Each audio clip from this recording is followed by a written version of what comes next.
Welcome to Late Night League. I'm Mark Zimmerman, and thank the heavens we had real professional play this weekend, though it may not have been the most exciting. We'll be talking about IEM Oakland's results, as well as some of the surrounding issues of the event leading to the League of Legends portion. We'll also hit on the proposed 10-ban system for next season, and Meteos will be joining us to lend his thoughts on all of it. Get ready, Late Night League's coming your way.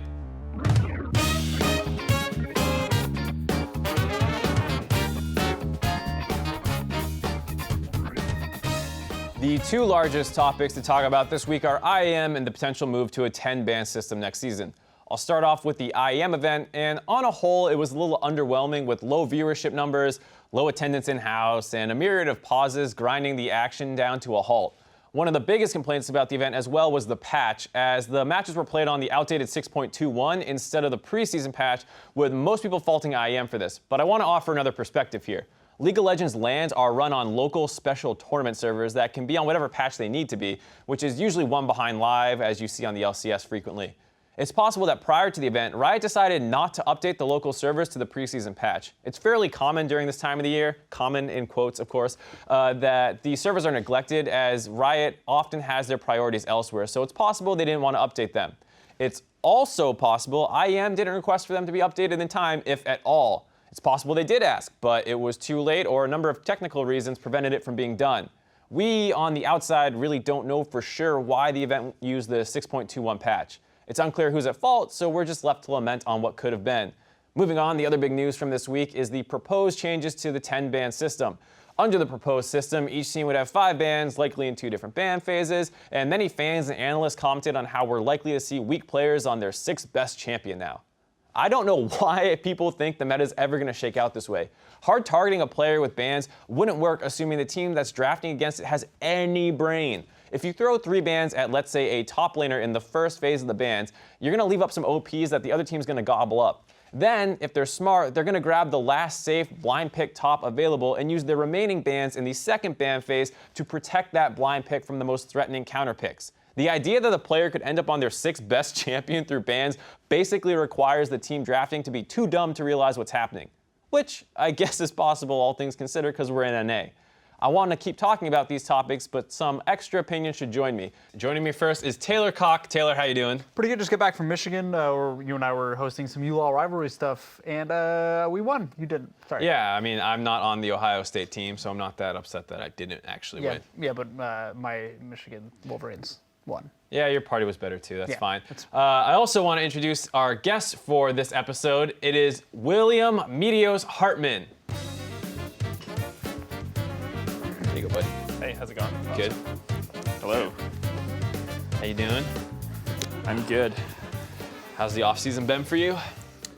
It's been pretty relaxing. Haven't had too much to do, just playing solo queue, streaming, that kind of stuff. Do you watch any IEM since you seem to have free time? I actually didn't. Something about old patches just doesn't really interest me. Right, so that's kind of what I was talking about just before this, was that fact that you have this like tournament that doesn't have the most interesting teams, and then it's on like a bad patch, not bad patch, but like an old patch. Do you think like that led to a lot of like low numbers for the tournament? Because like you as a pro player weren't even interested. So do you think this is something that they really should have tried to avoid, or is it like what's going to happen anyways?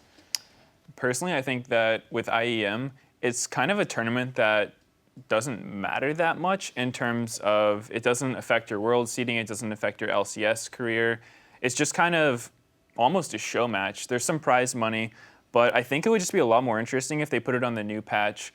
I get that they do the old patch to try to be fair to the teams, you know, not put them on some super imbalanced patch, but from a viewer perspective, I think it'd be a lot cooler if it was on the new patch. But it seems like they're having trouble getting teams to actually come to the thing. So how would you change it to make sure that teams actually want to go? I honestly think it's just hard because with the LCS schedule, you don't really have much downtime. And this is just after the World Championships. A lot of the teams that got invited to IEM were actually at Worlds. So right after finishing Worlds, you know a new season's coming out.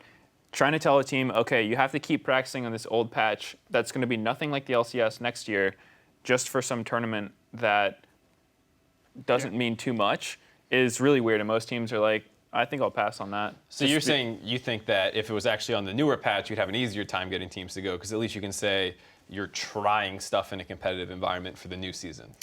I'm not sure it would affect how much teams want to go because during the preseason, things change so much. And I think that a lot of teams just want to break because obviously for viewers, pros should be machines that have no lives and do nothing but league. But when you're a pro, getting some downtime to see your family can be nice. So I think that a lot of people just kind of want breaks, and the timing of IEM is probably what makes people not as interested.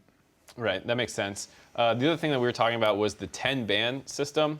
So I'm personally in favor of it, but I was talking to you before, and you said that you were kind of 50-50 on it. There are parts that you kind of liked, some that you didn't. So what are your thoughts on potentially having 10 bans next season? So my biggest thing about 10 bans is, well, it kind of depends how they implement it. Because I think in general, more bans won't really make the game just straight up better, because it'll just mean more things that pro players have to practice, but then don't actually get to play. Because I know personally, with last season, having to practice in Italy, but then never actually getting to play her was kind of a big deal, because you had to know how to play her, but she was banned in 99% of games. So it's just kind of lame. You either put time into a champion you never practice, or you don't put time into her, and when she goes through, you're like, oops, first time nid, guys. So the Bengi. Yeah, you could pull a Bengi. It worked out for him. But so I think that it's kind of, people want more bans because they see all these OP champs, I can't ban Hecarim, Olaf, Syndra, all these champs every game. But then I look at it and I'm like, well, Riot could just balance their game a bit better. When there's a champion that's been perma-banned for months, maybe it's time to nerf that champion, or even just gut that champion, just get it out of the game for a while. So I think that would probably be a better way to do it. But that being said, if they did have a Dota style with their bans, where it's kind of, you do some bans at the beginning and then some bans later through the draft, It could be interesting. Definitely. It definitely seems cool. Well, thanks again for your opinion on that stuff, Meteos. Really quick, though, Taylor Cocke, you brought us a small package, right? Just a very small one. Unfortunately, it is also Travis's. So he was up at IEM Oakland this weekend, and he talked to some of the chiefs of the wildcard regions. So let's go ahead and check that out. Is the value in something like this for you guys the chance at winning an IEM, or is the value actually even better at learning and sort of taking away all this international information that you can bring back and help to dominate your league with? Yeah, so coming into the event, we weren't expecting to win. We're definitely expecting to try and take as many games as possible, because after what ANX did at Worlds, anything can happen with the wildcard team. So mostly what we can take is just make sure that when we go back to Oceania, we don't slump, or we don't let down, and we put in a lot more effort, and then next time when we come overseas, hopefully we can actually come in strong. You talk to me a little bit about your opinions on wildcard right now, because obviously wildcard teams surprised everyone at Worlds this year. Do you wish or believe that there should be more wildcard spots at Worlds? I think 2 is a good number. I think 1 was hard, for the wildcard teams, winning an event, especially when a single elim in the wildcard qualifies. I think 2 is a really good number, and I do think they deserve it, because we're small regions, we don't have a lot of resources. So when we do get on that big stage, we can try and get as many upsets as possible. Yeah. What is it going to take for Oceania to make it into some of these bigger events? I guess more dedication. In the middle of the split, we got gaming houses now, so actually paying attention in scrims, because the level of play in Oceania is quite small, quite low, and if you take scrims for granted, then you're going to fall behind. So when you actually get overseas, you need to play catch up when you're there. As long as we just consistently improve in scrims, even against worse teams, and then come in strong, I think that would probably be the best way for us to do better. How much for a wildcard team do you guys take from international regions, sort of watching NALCS games, EU LCS games, LCK games, etc.? And how much of it is sort of a homegrown thing that you guys are learning just from your scrims? So yeah, we'll eventually just we'll all sit down, watch Korean VODs, learn as much as we can from the teams that we verse, and then we'll try and put that into scrims, which is obviously a lot harder when you don't get punished for much that you do. So yeah, we do our best to learn as much as we can.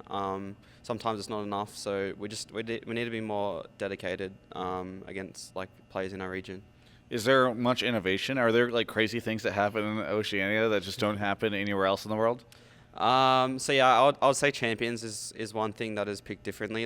In the semi-final and the final, I was playing Alawi and Renekton when we were champions like that, and it tends to work. So for that, like, people will just start banning it off you. Going into wildcards, like, I obviously didn't get to play them champs, but having, like, them little pocket picks that you can learn, obviously is, like, a big factor for being, like, a worse team, like, against the good teams.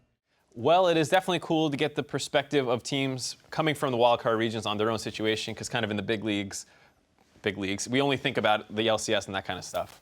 Yeah, I mean, it's cool to see some of these guys who perhaps aren't as well known as some of our other friends here, like our esteemed guest. But maybe if they keep getting invited to these things, they might actually be decent rather than just sort of fluking their way into the quarters. Right, hopefully. And if they get decent, they might be able to make it onto hindsight. Unfortunately, not this week, as we have a different clip that we're going to look at.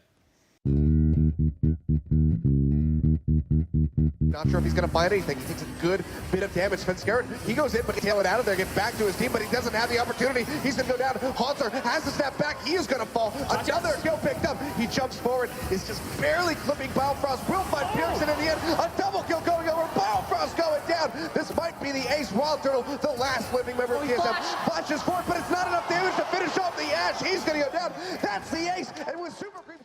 This week for Hindsight, we are looking at a team fight that ended up sealing Game 2 in the series between TSM and Unicorns of Love. It also opened Turtle up to some flack in his play, so let's dig into it. The fight starts with Bard already dead on the side of Unicorns of Love, and TSM tried to engage on the flank, but ends up getting disengaged. From there, we're going to see that Svenskeren actually goes onto the Kennen off on the flank. So while he's over here, it opens up the rest of TSM to get engaged on, and we see the Ash Arrow coming in right into the core of TSM. This is going to basically split them up, where Svenskaren's going to get soloed out on the side, and the rest of TSM is going to start getting chased down. So as we roll the clip out, we see that Sven gets stunned up and killed, and as well as Haunter. So now there's no front line on the side of TSM as they get chased down, and they do a good job turning back and picking up a couple kills before it just ends up being Turtle left 1v2. And this is where the flack for Turtle comes from, because he instantly goes for a flash in onto Veritas, who pops the heal, lives through, and they get the cleanup kill onto Turtle. Now, it's fair to say it was a misplay because he wasn't sure if heal was up, but I want to look at if it was the right decision if the heal was down. So if we look at it here, right before he flashes in, let's assume that he doesn't have heal and Veritas ends up dying. He's now left 1v1 versus the Oriana, who with no flash, so he can't dodge any combo coming his way. And we already saw that he basically gets insta-gibbed from just the QW and auto getting the Thunderlord's proc. So the question becomes, was this a better chance to win the game with just Ori up against the base with no one, or was he more likely to defend it 1v2? Now, I think it's pretty obvious that with the inhib down and the Super Creeps pushing up the bottom lane, that it was very, very unlikely that Turtle was going to be able to win this fight by himself or even defend 1v2. So I think no matter what he went for, he's in a terrible spot, as they can basically just sit on top of the Super Creeps and ride those in. So that's going to do it for Hindsight this week, but don't go anywhere, as Meteos will be sticking around after the break, so you should too.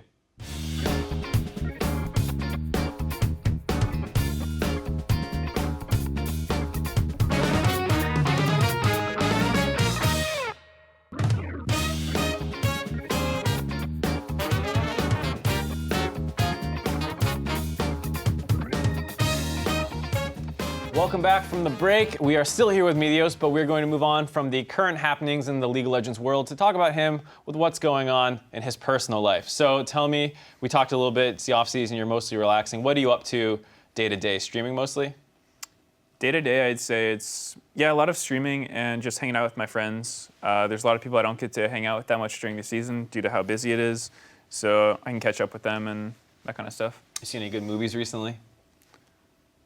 I actually haven't seen that many movies. I watched Kung Fu Panda 3 on Netflix the other day. Wow, dude. Killing it. Tight. It's pretty good. There's some good ones out right now. I'd encourage you to go outside a little bit more.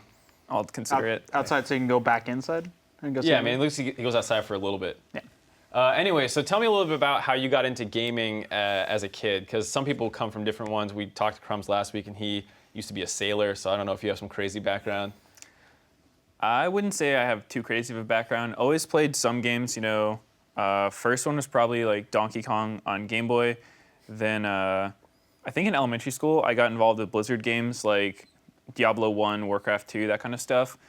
And I'd say up until middle school, I kind of had a relatively normal life. I went outside, played sports. Then that's when WoW hit. Started playing WoW, and it was over. just kind of played a lot of games since then, and then eventually switched to League after WoW. So been gaming pretty hard since then.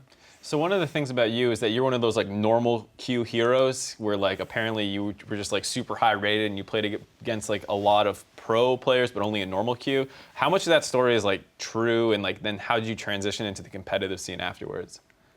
It's fairly true. I actually never played ranked for a really long time just because me and my friends always considered it too try hard. Normals were a lot more fun, could just mess around. And I only started playing ranked because my normal queues got too long. It was like 30 minutes in a solo normal queue. And then there was some site where you could look up your normal elo back then, and mine was like 10th highest in the world, which was strange to me because I never thought I was good. I was like, huh, that's interesting. You didn't notice that you were like winning a lot? I played with a lot of my friends, and I don't know, I never really thought about winning. I just like playing. So, yeah. So then after you found out that you were 10th rated in the world and had long queue times, you just decided to start queuing up, and is that how you met like the rest of the C9 guys, or how did that all happen? Okay, so I had a friend named Nothing Here that played normals with us. He was like 2,300 rated in Season 2, which was very high considering the rest of us were like unranked usually. I don't know why he even played with us, but he did. And so there was a point when I started playing ranked and I got up to like 1,900, which was plat, which was actually the highest back then. And he was in a slump where he fell down to like 2,000 rated. And he's like, you know what, let's just duo for the fun of it. So me and him started doing, and then we actually climbed to like top 10 in ranked, which was like around 2,700. So that's sort of where I first started getting noticed, just being really high rated in solo queue. And then there was this weekly tournament called Go for LOL that I played in with a bunch of my friends. We called ourselves like Team Normal Stars because we just played normal games. We didn't really like ranked that much. And we won a few of them, and then eventually got invited to an MLG online kind of tournament, and that's where we first played against Cloud9, and I met them there. Oh, okay. So then you kind of joined up over the course of, you know, different tournaments and things like that, and eventually you made your way through the challenger scene into the LCS, and there's been a lot of talk recently about relegations and should it stay, should it go, a lot of the communities against it, often citing Cloud9 as like this paragon of what relegations can be. Like, what's your interpretation of like your own kind of story and how it ties into relegations? Well, I think personally, because I've been a pro so long, relegations can be pretty stressful.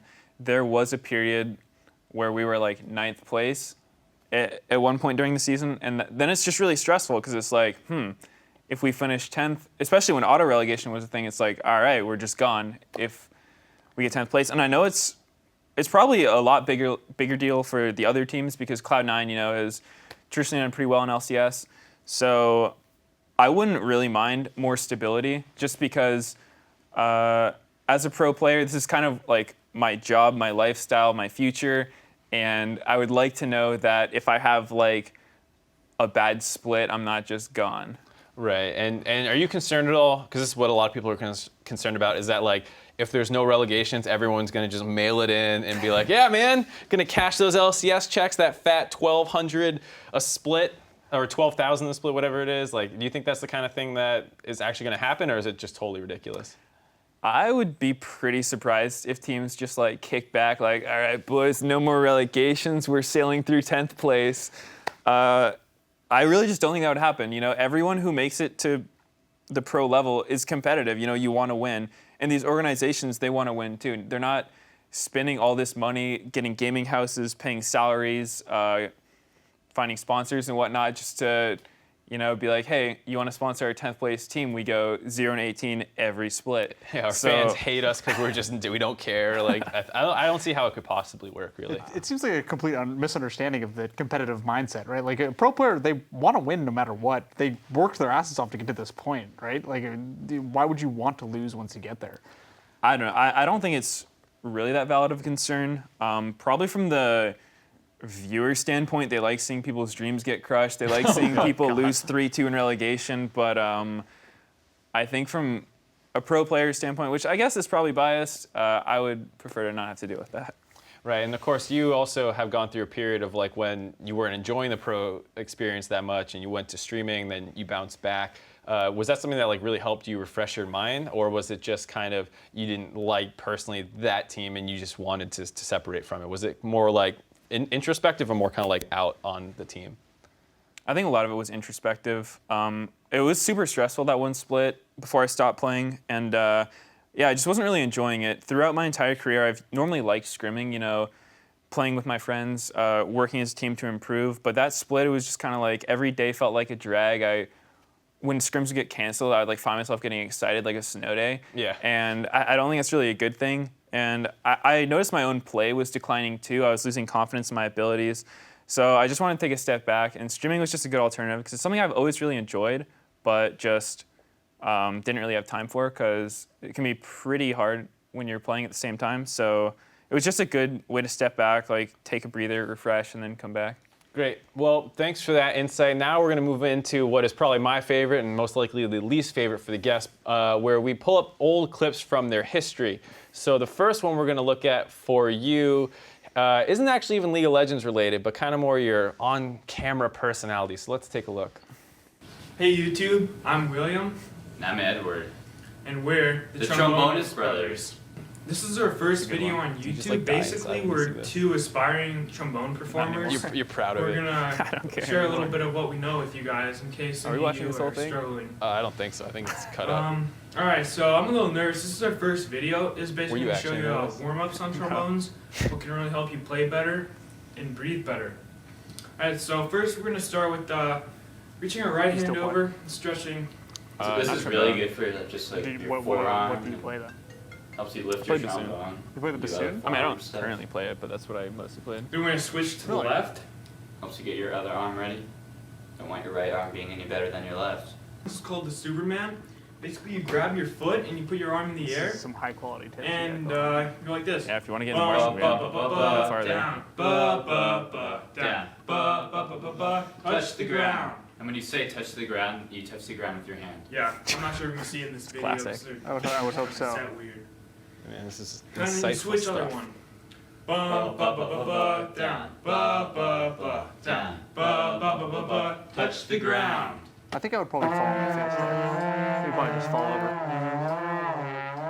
So how did like that video come about? Like you said you were actually in marching band, and then you guys just wanted to make a stupid YouTube video, or like All right, so it's kind of weird. The story is, so for band in school, I played the bassoon, right? Which is like a big woodwind instrument, and you can't actually march with bassoon because it's like a double reed instrument. It just doesn't work. But to be in any band other than the worst band in school, you had to do marching band. So I played trombone, and I was awful at it, and everyone in band knew it, and I just did not care about marching band at all.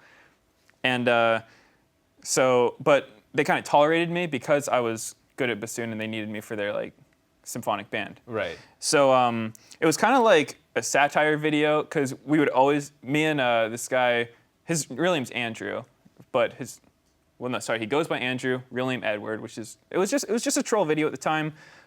People in band thought it was funny because it's like, why would these guys ever try making a terrible educational video? So it was just like a joke. And then I remember it was like probably a couple years into being a pro player, like I just saw a random tweet linking me the video and I was like, oh shit. Like, I messaged the guy, I was like, do you still have the login info for that YouTube account? Like, we should take this down. And we just could not find it. And the next day, it was like posted on Reddit or something, or I don't know, everyone just started seeing it. And I was pretty embarrassed at first because I was like, wow, that's really bad. It's super cringe. But I mean, I'm kind of numb to it at this point. I don't really care. It's just whatever. Yeah, I mean, you got 200,000 views on it or something insane. This next clip is another classic out of you, but this one is more game related. So let's take a look. Yo, just killing. I'm taking a hit. Yo, keep going. I got shot in 7. Double. So what is like? I mean, I think a lot of pro players like substitute names for abilities. Is this like, this is a word that you guys use like nonstop for Elise Cocoon, right? Yeah, it's just, I thought that's what it was called. You like actually like read the tooltip and you thought it said that? Yeah, I'm not good at reading. Yeah, we established that. Yeah. The last clip is a little bit about after the game and your personality when you win. Cloud9 puts another 28.5-minute average game in their book, being the team, I think, to do that just the most in the LCS as well. And let me just reiterate once again, the engage from Ash. This is the reason why. Do you like practice that kind of stuff? Like, That was a little too smooth, yeah. it's like the kind of thing where like you see like a football player get a touchdown and they start doing some ridiculous like 20-second dance. It's not as ridiculous, of course, as like 2 seconds. But is this something you're like, yeah, next time I win, I'm gonna like pop off a little bit? I actually don't remember. I remember I saw something where someone went like that, and I was like, okay, maybe I'll do that one time. Just because normally when we'd win and walk from front of the camera, like Sneaky would go like this or something, and I did that sometimes, and I was like, I don't want to copy Sneaky. So, and so, yeah, I just thought it'd be like kind of funny thing to do, and I guess it was taken as like pretty cocky, which it's whatever. Yeah. Do you think like the LCS is missing a little bit of that kind of cockiness that like, yeah, we just won, I'm gonna like, you know, brush my shoulders off, that kind of thing? Do you think that LCS could use more of it? Because right now it's like that standard like go for a handshake, walk around the front, give your high fives. It's like too formulaic. I think that just the community doesn't really support that kind of like cocky sort of like any kind of arrogance. Just gets shut down really hard because it's a little bit different from here as opposed to normal sports where, you know, pro players in normal sports don't care about Reddit. They like, you can say whatever you want about them. They're making $50 million a year. They've got like tons of money and stuff to do. Yeah. So that kind of thing doesn't matter. But for league players, you know, like I think every pro player goes on Reddit. And so if everyone on Reddit hates you, it's not really a good time. So it really kind of promotes the like modesty. And I think most pros don't really want to be like too outspoken because anytime you talk shit or something, like if you ever have a bad game, you know it's just gonna all come crashing down. Cause there's gonna be some gif of you doing that exact thing or yeah, whatever. So I think that fans kind of like it, but they also at the same time like discourage it. You have been jungling for a long time, been in the pro scene for a while, and so we want to get your opinion on some of the things that are coming into the next season, specifically the plants. So some people have been very outspoken, they don't like the plants. I think you're more of the opinion you enjoy them, right? I think plants are a lot of fun. The only downside about them is that they kind of replace the smite buffs, which I also liked. So I don't know why we couldn't have both, but I think that the plants do equalize a lot of things in the game because they can be used in a lot of different ways. And I really enjoy things that have multiple uses. So like the blast plant, say you're playing a champion who can't jump over walls. There's a blast plant like right next to the dragon pit so you can jump over the wall. And every jungler gets access to the same gank routes basically. So I think that's a cool thing. You know, blast plants can be used in combat to like knock someone back towards you, to jump away yourself. The vision one, I think that one's kind of weird because it shows the other team when you use it. Right. So like they know what you swept and they see you do it. So I think I don't know why the other team should be able to see that. But the region one's cool too. So I've been having a lot of fun with the plants, especially the blasting one, and I think it's a cool addition to the game. Right. Of course, there were a couple other big changes in the jungle. They changed some camps to have like extra raptors, razorbeaks, and the Krugs like break in half and stuff now, as well as changing the jungle respawn timers. So they got a lot longer. What are your thoughts on that? I think that the respawn timer is a good change because on the old jungler, it was really punishing to do anything other than just clear your jungle over and over. So stuff like Hecarim was really strong just because he would get extremely over-leveled by doing efficient clears, and then you would basically clear your jungle and have like one opportunity to gank without falling behind, and if you got like a double kill, you would just be 3 levels up on everyone the whole game. And now that the timers are longer, it gives you more opportunity to go for plays, less rewarded for doing nothing but AFK farming. So it makes you just interact with the map a bit more, and I think that's a lot of fun. So you're stoked to finally get a chance to gank every once in a while. So Yeah, I'm considering trying it for the first time. It's probably smart. I hear it's a good thing. It can win you some games. Anyways, thank you for joining me, sharing your thoughts on the new patch. That's going to do it for us here at Late Night League. Coming up next is Tilted. Taylor Cocke and I will be joining them, the regular crew, to give our thoughts on various esports topics, so check that out. That's going to do it for all of us here at Late Night League. Have a good afternoon.